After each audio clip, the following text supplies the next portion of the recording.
मुख्यमंत्री जी इंग्लैंड और जर्मनी की यात्रा करने जा रहे हैं। इसके पहले आप सबको मालूम है कि रीजनल इंडस्ट्री कॉन्क्लेव हुई, अंतिम अभी रीवा में हुई और उसके बाद दिसंबर और जनवरी में नवदापुरम और शहडोल में भी होने जा रही है।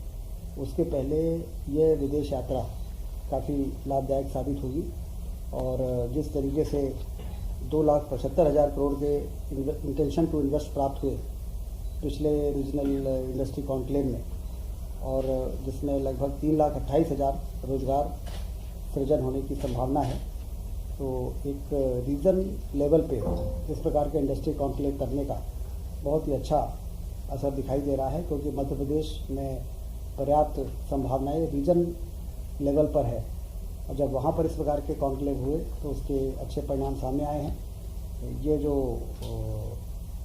विदेश यात्रा है ये भी मध्य प्रदेश में औद्योगिक क्रांति लाने की दिशा में महत्वपूर्ण भूमिका होगी, ऐसा हम सारे लोग भरोसा कर रहे हैं।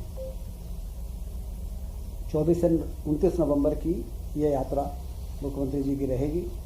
मोहासा जो बाबई औद्योगिक क्षेत्र उसमें विद्युत और नवकरणीय ऊर्जा के यंत्रों को बनाने के लिए जो जमीन आवंटित की गई थी उसमें फिर से लोगों का निवेश करने का और भी लोग सामने आ रहे हैं, इसलिए उसके विस्तार के लिए औद्योगिक क्षेत्र के विस्तार के लिए भी 441 एकड़ भूमि और उद्योग विभाग को आरक्षित की गई है।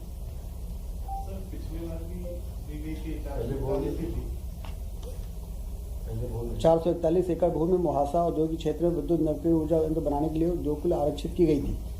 राज्य सरकार के इस निर्णय के क्रम में 26 उद्योगों के ऑनलाइन इन्वेस्ट करने के जो प्रस्ताव प्राप्त हुए, जिसमें 25,000 करोड़ के निवेश की संभावना है।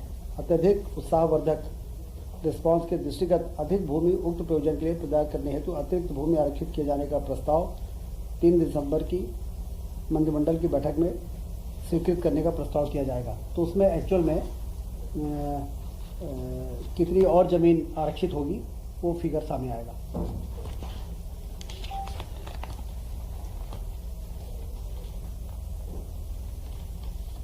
तानसेन समारोह में बृहद पैमाने पर कार्यक्रमों का आयोजन 15 से 19 दिसंबर को ग्वालियर में आयोजित किया जाएगा। गांधीनगर में गुजरात सरकार के साथ जो चर्चा हुई उसमें सीएम डैशबोर्ड, गिफ्ट सिटी तथा रिवर साइड डेवलपमेंट का अवलोकन किया गया है। गुजरात की बेस्ट प्रैक्टिसेस को मध्य प्रदेश अपनाएगा। ऊर्जा दक्षता एवं नई तकनीकों को समझने में ऊर्जा विभाग IIT तथा IIM से MOU करेगा।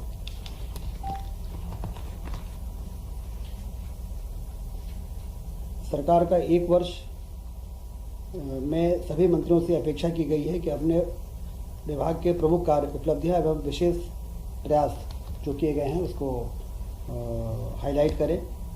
अपने विभाग के अगले सालों की प्रमुख योजनाएं और 5 बड़े काम भी चयनित कर उनके क्रियान्वयन की दिशा में उसकी रिव्यू करके और उसको प्रस्तुत करने का भी आग्रह मंत्रियों से किया गया है। प्रभार जिले के विकास योजनाओं तथा परियोजनाओं की वृहद रिपोर्ट लें ताकि जनता के सामने इन विषयों को रखा जाए, ये भी मुख्यमंत्री जी ने निर्देश दिए हैं। आज 2 पोर्टल का लोकार्पण किया है। संपदा संचालनालय ऑनलाइन आवास आवंटन प्रक्रिया एवं ई आवास पोर्टल। ये पोर्टल न होने से लोगों को कहाँ पे कौन सा घर उपलब्ध है और किस प्रकार से आवेदन करें और लोगों को चक्कर लगाने पड़ते थे, तो ये पोर्टल से अब संपदा अंतर्गत जितने भी शासकीय आवास है कर्मचारी अधिकारियों को आवंटित करने में उनको भी आवेदन करना आसान होगा और उनको आवंटित करना भी आसान होगा। ऐसा एक पोर्टल कैबिनेट में मुख्यमंत्री जी ने उसकी शुरुआत की है। और दूसरा, आंगनबाड़ी कार्यकर्ताओं एवं सहायिकाओं की भर्ती का भी ऑनलाइन पोर्टल, ये देश का पहला नियुक्ति वाला पोर्टल होगा, जिसमें इस पोर्टल के माध्यम से इसकी नियुक्ति की जाएगी। इसके अलावा श्री कृष्ण पाथेय न्यास की स्थापना हुई है। भगवान श्री कृष्ण अपने उनकी जीवन गाथा और वो उनका पद कहाँ कहाँ पड़ा है उस सब जगहों को नोटिफाई करना और वहाँ पर लोगों को एक वहाँ पर आने जाने के लिए स्थिति निर्मित करना, इसके लिए एक न्यास का गठन किया गया, जिसका नाम दिया गया है श्री कृष्ण पाथे न्यास। इसमें 28 सदस्य होंगे, 23 शासकीय सदस्य होंगे और 5 अशासकीय सदस्यों को 3 वर्ष के लिए नामांकित किया गया है। और इसमें जब वो पूरा मार्ग नोटिफाई हो जाएगा तो उस क्षेत्र के जो मंत्रिमंडल के सदस्य होंगे वो भी उसके पदेन मेंबर रहेंगे। और इसका जो उद्देश्य है वो उसको प्राप्ति के लिए शोध, रिसर्च होगा, सर्वेक्षण एवं विकास कार्य के लिए आवश्यकता अनुसार विशेषज्ञ समितियों का गठन किया जाएगा। और जिस तरह से राम गमन पथ का गठन हुआ और उस पर काम की योजना बन रही है, उसके प्रोजेक्ट बन रहे हैं, और जो हमारे श्रद्धालु हैं उनके लिए बहुत ही उत्साह का विषय रहा है। कृष्ण पाथे न्यास भी बनने के बाद हमारी जो सांस्कृतिक धरोहर है और जो हमारी सांस्कृतिक मान्यता है उसके पुनर्स्थापना में यह जो निर्णय आज हुआ है यह बहुत ही महत्वपूर्ण भूमिका निभाएगा।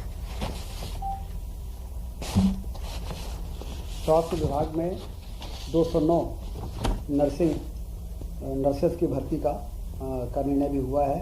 व्यापम से इसकी नियुक्ति हो चुकी थी, लेकिन चयन सूची से उनके